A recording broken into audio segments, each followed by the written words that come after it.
Shalom, shalom, chers frères et sœurs en Christ, et bienvenue à la rhapsodie du dimanche 4 juillet 2021.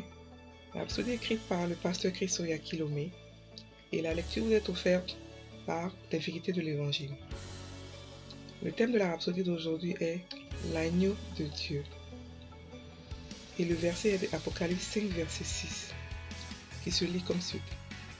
Et je vis au milieu du trône et des 4 êtres vivants, et au milieu des vieillards, un agneau qui était là comme immolé. Quand nous irons au ciel, nous ne verrons pas le Père, le Fils et le Saint-Esprit assis sur différents trônes. Nous verrons qu'un seul est assis dans la plénitude de Dieu sur le trône, et son nom est Jésus. Apocalypse 7, verset 17. Il est l'expression extérieure de la divinité. Colossiens 2, verset 9 dit: car en lui habite corporellement toute la plénitude de la divinité. Cependant, en observant notre verset d'ouverture, on pourrait se demander, si Jésus est assis sur le trône, qui est l'agneau qui se tenait au milieu du trône? En étudiant le livre d'Apocalypse, vous devez comprendre que les visions et les révélations prophétiques sont souvent données et communiquées par des symboles. C'était la même chose avec Jean, l'écrivain du livre d'Apocalypse.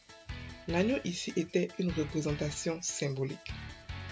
Jean n'a pas dit qu'il avait vu un homme, mais un agneau, ce qui représente Jésus-Christ. C'était une représentation symbolique à propos de la relation du Père avec Jésus.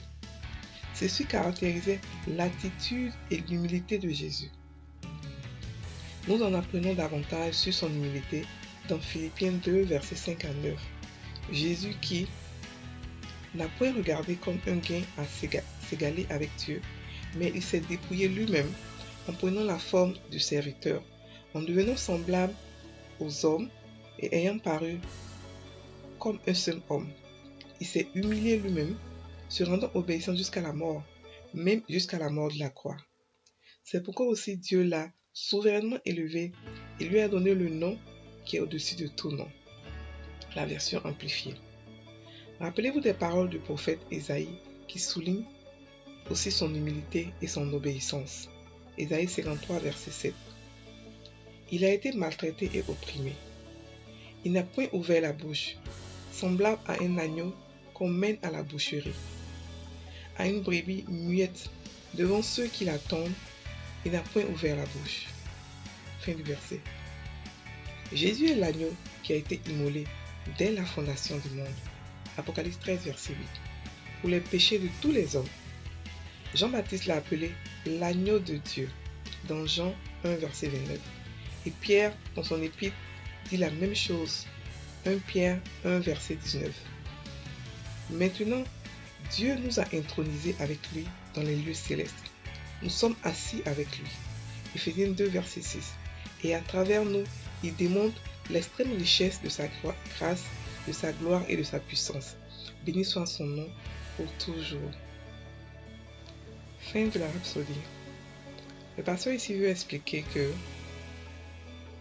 lorsqu'on parle de l'agneau dans l'Apocalypse, c'est juste une figure pour expliquer le sacrifice de Jésus, pour expliquer son humilité, pour expliquer son obéissance. Mais qu'en réalité, aujourd'hui, lorsque vous partez au ciel, vous n'allez pas voir 3 esprits. Vous n'allez pas voir la Trinité séparée. Vous allez voir assis sur le trône Jésus. Et en Jésus est Dieu le Père, Dieu le Saint-Esprit et lui-même. Et que lorsque l'Apocalypse il explique de ne pas comprendre les visions prophétiques de manière littérale. Ce sont des visions qui sont la plupart du temps symboliques. Ce n'est pas forcément dit que c'est comme ça que ça se passe. Il démontre par plusieurs versets que en Jésus est toute la plénitude de Dieu, toute la plénitude de la divinité. Et que il est assis actuellement dans le trône de Dieu. Il est assis actuellement dans le trône de Dieu et il est assis en suprématie, en chef suprême. et en lui est Dieu, le Père, lui-même et le Saint-Esprit. Donc il explique que lorsqu'on parle de brebis, lorsqu'on parle de l'agneau, c'est pour montrer son humilité, c'est pour montrer qu'il a été obéissant. Voilà, pour rappeler encore son humilité, son obéissance. Mais actuellement, là où il est, il a tout pouvoir. Jésus est Dieu. Il a tout pouvoir. Il a tout pouvoir de pouvoir juger le monde. Il a tout pouvoir, mais il ne va pas juger le monde maintenant. Il va juger le monde au temps opportun. Mais Jésus est Seigneur. Jésus est Dieu. Et là, actuellement, il a tout pouvoir. C'est encore une manière de montrer que son nom, le nom de Jésus, est plus puissant qu'on ne le croit.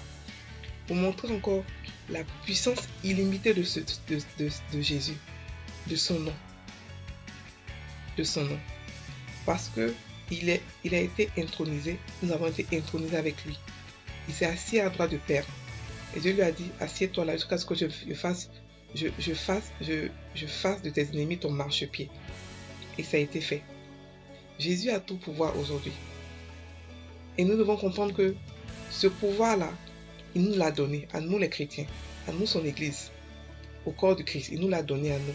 Pour pouvoir diriger ici, pouvoir montrer sa grâce, pouvoir démontrer sa richesse, sa gloire et sa puissance, et surtout son amour. Nous devons utiliser ce nom-là avec compréhension.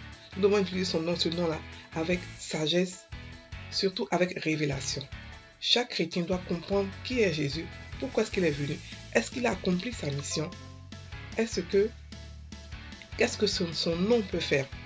Donc frère et sœur, je vous exhorte à chercher la puissance du nom de Jésus, à comprendre la puissance du nom de Jésus, parce que Jésus est chef suprême de la terre aujourd'hui.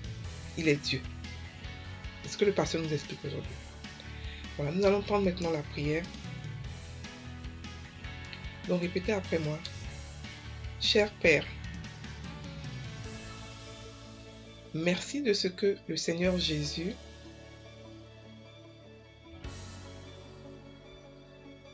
a payé le prix ultime pour le péché.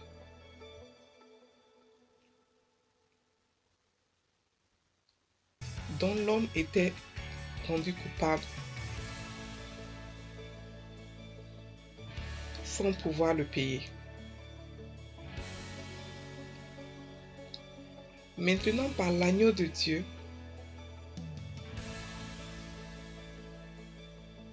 Jésus-Christ qui a été sacrifié pour nous,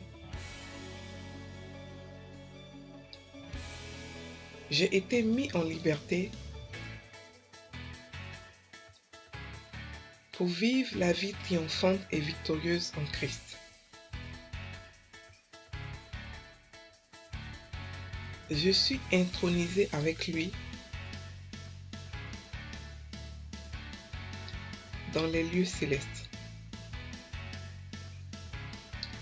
Et je suis assis avec lui dans un lieu de puissance, d'autorité et de domination. Amen. Frères et sœurs en Christ, passez une excellente journée. Soyez bénis.